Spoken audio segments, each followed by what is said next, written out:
You are listening to Shadow Horse Theater Broadcasting. We come to you from the shadowy fields of Minnesota with Dark Pony Radio Show, presented to you by the Dark Pony Players, featuring Todd O'Down.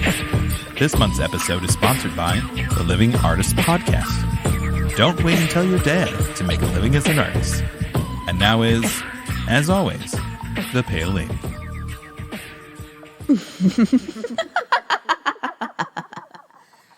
Happy dark wishes, my tender inklings. Welcome to tonight's radio show. I've seen a lot and very little throughout my life on this plane. How about you, my puppet? As have I. But as of recent, I have discovered something only found on this plane. Paintings by Preston M. Smith. Oh, are you talking about my friend who runs the podcast, The Living Artist? The very same, my lurid lovely. In our conversations, he would always say, "Don't wait until you are dead to make a living as an artist." Words to live by. His podcast sure has excellent advice, state of art, and interviews for any artist. I found it exceptionally energizing. You can listen to it wherever podcasts can be accessed. What a beautiful human and beautiful paintings, which can be found at the website pmsartwork.com. Don't wait till you're dead to listen or have a painting of his in your collection.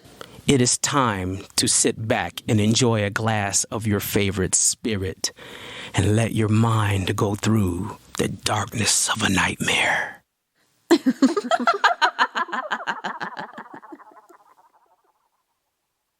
Are you all right, Johnny? Johnny. Tired. I'm so tired. Well, what is it? Are you all right? Fine, I just felt a little sick. I'll call Dr. No, don't call Dr. Rogers. Let the poor man sleep. Call him in the morning if I don't feel better. You sure? Sure, I just want to sleep. I'll call him. Please, it's all right. Well, come to bed then.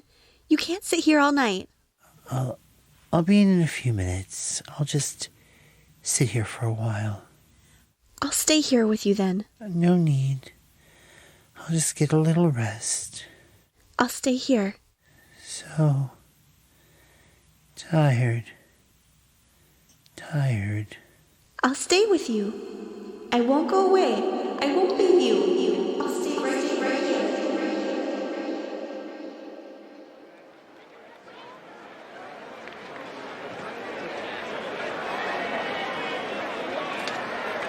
Number 18 it was on a wide-end run. The opposing tackle in black trunks finally downed him on the 19-yard line. And this is a good time to remind you all that this is Johnny Scott bringing you the annual Gridiron Classic. That this is Johnny Scott Well, that's very odd, ladies and gentlemen. There's a man sitting on the far side of the field whose face... he seems to be smiling at something. Well, perhaps you all know of him. He's a tall man, wears a black mustache, has black hair parted in the center, and is well and carefully combed. He's smoking a cigarette. Perhaps you all know him? Oh, there's the play. It's number 18 again. This time diving through his own left tackle. This boy is really tremendous. But there, just now the opposing tackle grabbed number 18 from behind. The man with the black mustache is applauding. Oh, no, the players on both sides have jumped on number 18, and they're hitting him with their fists. The crowd is going wild. This is horrible. People are jumping their seats into the field to join in, but they're all on one side, all striking number 18, who's lying face down on the beautiful green sod of this lovely stadium. It's a lovely autumn day here in Newt Falls, and over 80,000 screaming fans are pounding and kicking player number 18. The man with the black mustache, I'm sure you almost know him. The man with the black mustache is standing in the center of the screaming mob. He seems to be directing their efforts. I've never seen anything like this, ladies and gentlemen. There doesn't seem to be anything anyone can do to save number 18. There! Just now, the man with the black mustache picked up the quiet form of my father. He slung my father over his shoulder. He's making his way through the crowd. Why is he carrying my father away? Where is he taking my father?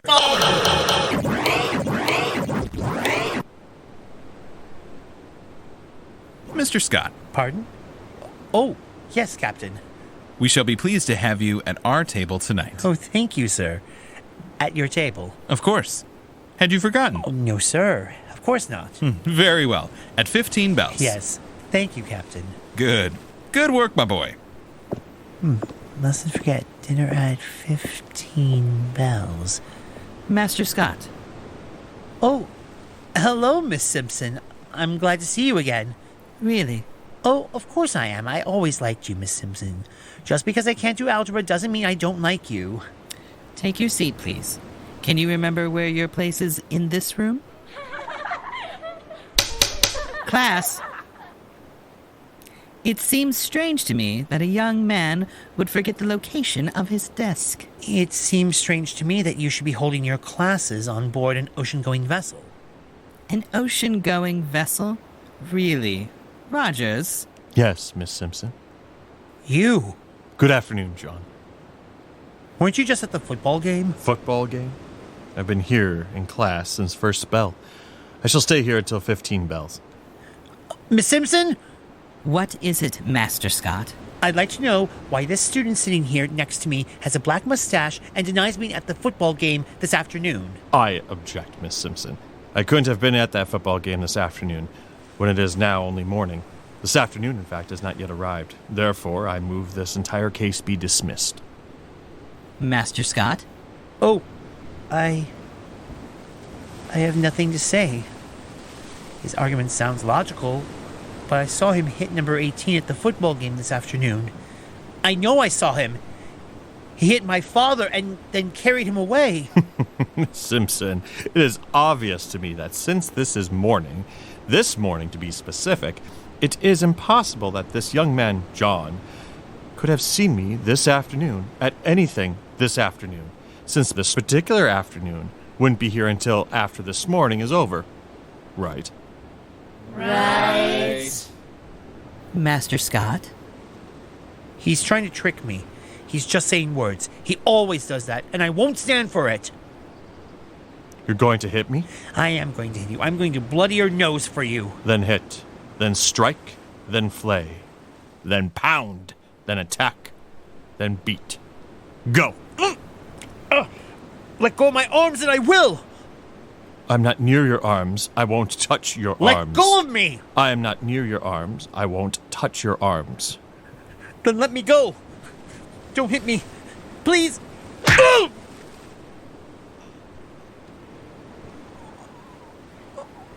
Why? Why did you hit me?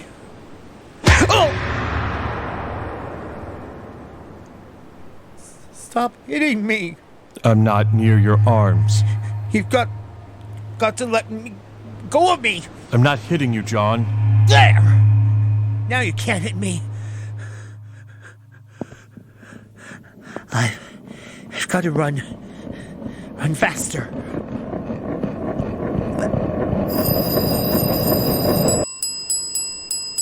I think this is where I'm to have dinner with the captain.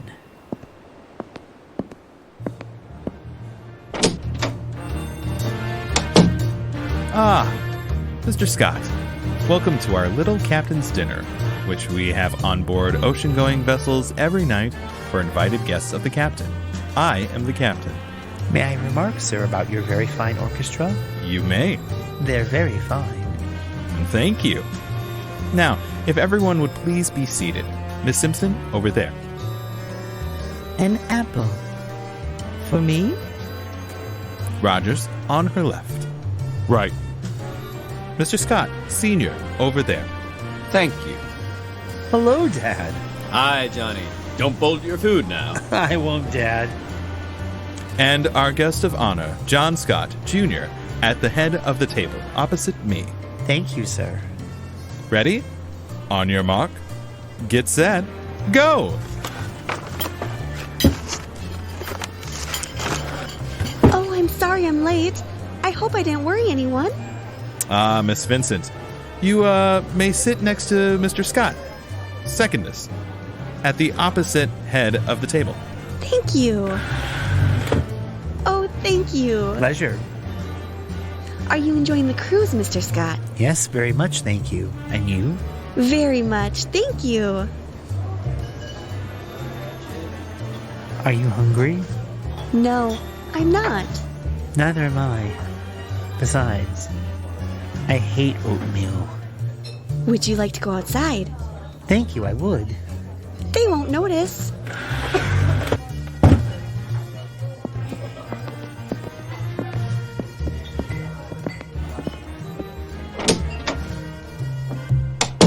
You don't think this is forward of me? Of course not.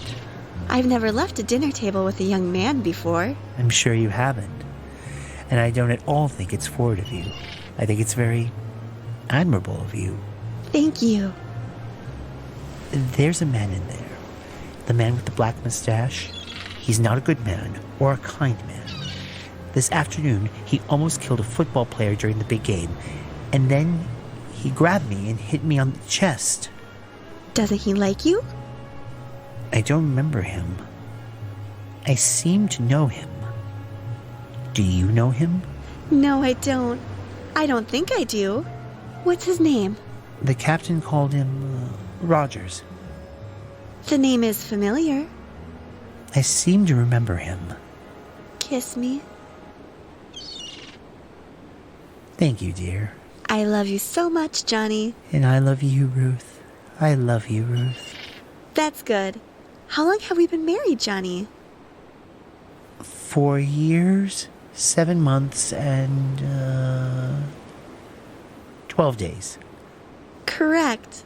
But I've only known you 10 minutes. Correct. Do you hear that? Oh, yes. It sounded as though we scraped bottom. There it is again. We're going up a river. Isn't there enough water in the river? They had to let it out. There was a need for it elsewhere. Oh, I see. Do you mind very much? No, I don't mind. That's good. You'll get used to it. Isn't it hard on the bottom of the boat? Perhaps. I'm sorry about your father. Yes. So young to die. My poor dear mother, to lose her love. What will you do now, Johnny? We can't get married, Ruth. Not yet. All right. Poor lady. Oh, that's not my mother. That's my algebra teacher, Miss Simpson. Poor lady. Good afternoon, Miss Simpson. The class is dismissed. You may all go home. Thank you for being so kind. Please excuse me. Where were you? What do you want? Where did you go? Why did you go outside? Did you ask me whether it was all right for you to go outside? Don't touch me. I won't touch you. I just want to give you something. Oh, please. Don't. Don't hit me again.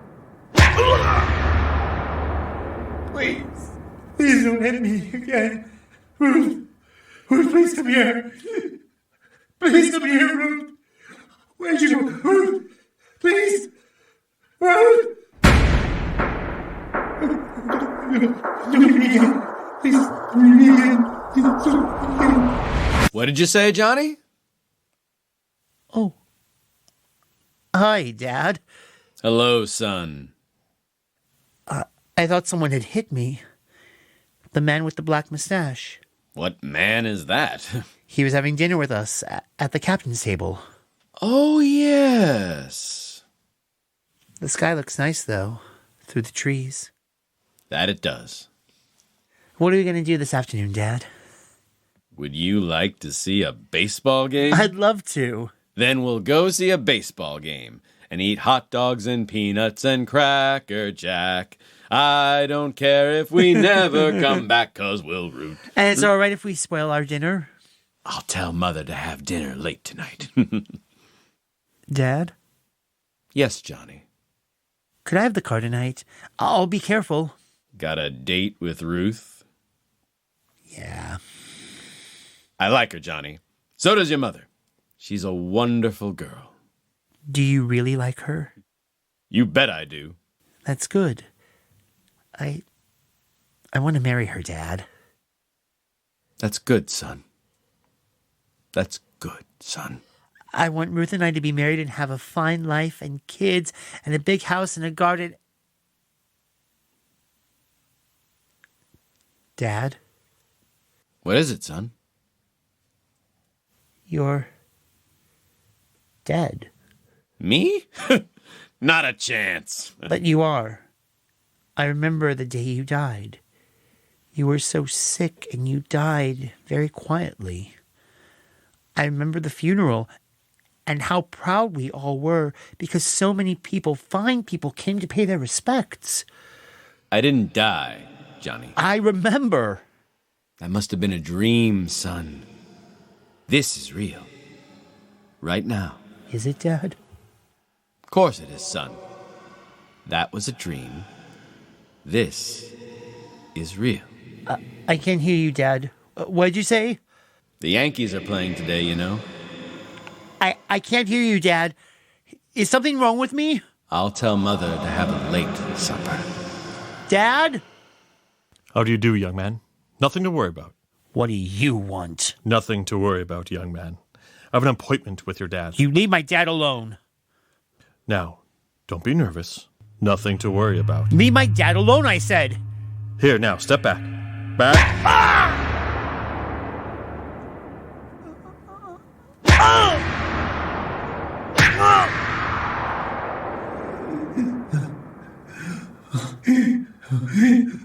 John? John? What? John? I'm all right, Ruth. I'll be all right. It's just I'm lonely. John? Don't go away, Ruth, please. Please don't go away. I don't want to be alone here.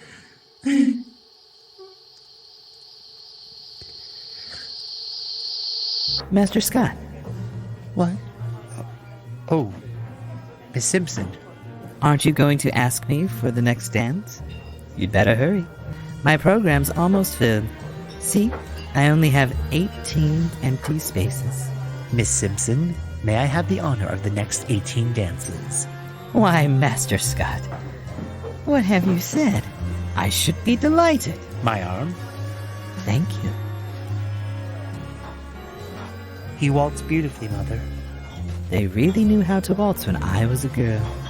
When I was a girl. You're hardly more than a girl now. That's sweet. And very true. When I was a girl, I never had many empty spaces in my dance program. Young John Scott filled out my program for me at all the dances. We had a dance every Saturday night, and young John Scott was my escort. He was a very dashing young man. Was he? We were married, you know. I was Mrs. John Scott instead of Miss Simpson. I know, Mother. He died, you know. I'm sorry. He just died. No one knew why or how. Your father just died. May I borrow your handkerchief, Master Scott? I see I have left mine in my purse. Certainly, Miss Simpson. Thank you. You may take me back to my chair now, Master Scott. And thank you for a lovely dance. It was a pleasure. I hope I may have the pleasure again. Thank you. The pleasure was all mine. Good evening. Good evening, Roger. What are you doing here? I was practicing my samba. I have always held that dancing the samba to a waltz is more interesting than dancing a samba to a samba. Don't you agree? Quite. Please excuse me. I'll join you. Thank you for a lovely evening. This way. Where are we going? We moved the office. There's some papers on your desk I think you should look over. What kind of papers? Oh, various triplicates, duplicate copies, a few scattered originals, and 18 photostats. Oh, I'd better clear my desk then. I don't like to have a cluttered desk. Too drafty for you? No, not at all. The air feels good. It was stuffy at that dance. Respiration is bad. Bad respiration. That's very strange. What is? I think you said that before to me. Or were you going to say it? Respiration? Have you ever said that to me? It's entirely possible. It's a form of greeting I use. Most people say, "How are you?" when they meet you on the street. I never say, "How are you?" when I meet people on the street. I always remark concerning their respiratory tract. Oh, of course. I see. Does the noise of all the typewriters annoy you? No, I can't hear them. That's good. Will you sit down? Thank you. If you'll sit on that typewriter, I'll let you write back and forth while I make up this report. Oh, that's very kind of you. This is very enervating. Just keep your arms out of the way. If you get your arms too near me, I shall drive this spike through them. It's a hobby of mine. I'll be careful. I promised Ruth I'd be careful. You're a very fortunate man being married to Ruth. I think I am. Do you know you are? Of course I know I am. Then why did you say you thought you were? Oh, it's just a figure of speech. If you don't stop using figures of speech, I shall have to insist that you stop riding on my typewriter carriage. I'd just as soon get off anyway. I feel quite dizzy. Wait till I disconnected the super heterodyne. I'll help you off. Your arm? Thank you. Ow! Don't! Please, let go of my arm! Sorry, didn't mean to hurt you. What's wrong with you? I said I was sorry. What can I say after I've said, I'm sorry? Is that your song? No. You didn't write that song? No. Very well. Then we can get down to the business at hand. Will you sign those papers on the desk? Are we allowed to do that? I wouldn't ask otherwise. Your duty is plain. Do it. All right. This is a strange fountain pen. It's the newest model. It's made like a piece of chalk so that it can be erased. Oh, that's an excellent idea. Now these photostats. I've never signed a photostat. Just use this camera. Oh, that's a good idea. At the bottom where the coffin is. Where'd you get these? I made them out, kind sir. These are death certificates. Very well written, I think. These are my dad's death certificates. Life carries with the joy so many harsh blows. Who are you? You're so familiar, yet I can't... Just lie back now. Don't struggle. Who are you? That's it. Easy does it. Put that hammer down. What are you doing with that hammer? If you'll just bare your chest. Please don't hit my chest. Please.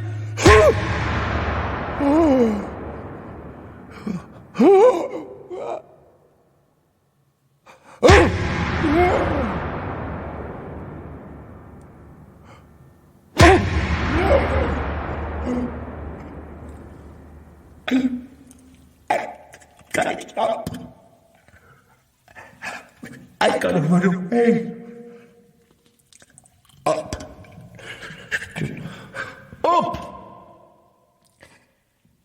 Why did everyone go away? Why did they all leave me? I wish I knew where I was. I've got to get home.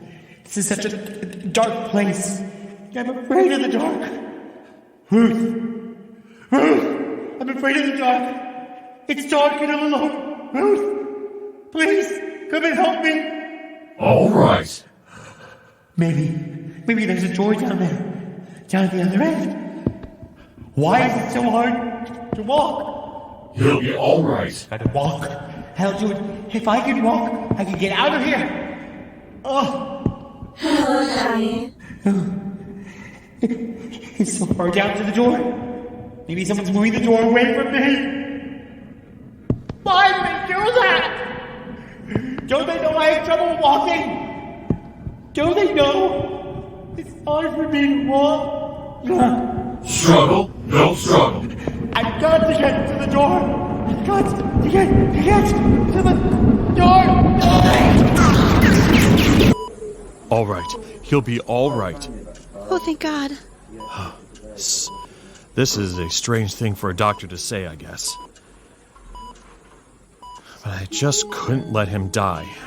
You see, I was the doctor when his father passed away. Oh, I didn't know that. I never knew his father. I haven't seen him since. I've always felt that he bore me a grudge because of his father. Families very often do that, you know. Are you sure he's all right now? Yes, he's all right. A few months of bed rest. He won't be disfigured, crippled? I can promise you he won't be. Strange. What? He struggled against me. Fought me so hard. You'd almost think he'd been conscious through the whole seizure. Oh, I don't think he was. He didn't even know me at the time his eyes were open. You'd better get some sleep now. I'll stay with him until morning. Then we'll get him to the hospital. He'll be all right. Don't worry about him. All right, Doctor. It is strange, though. The way he fought me. Strange.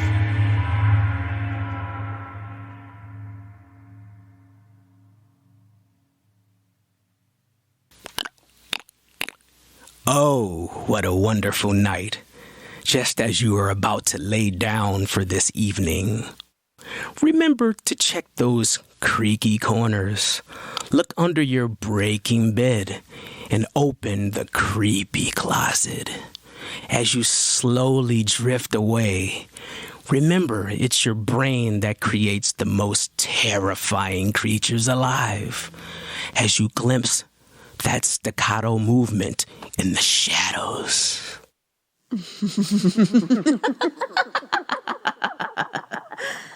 With that, we bid you good night and adieu.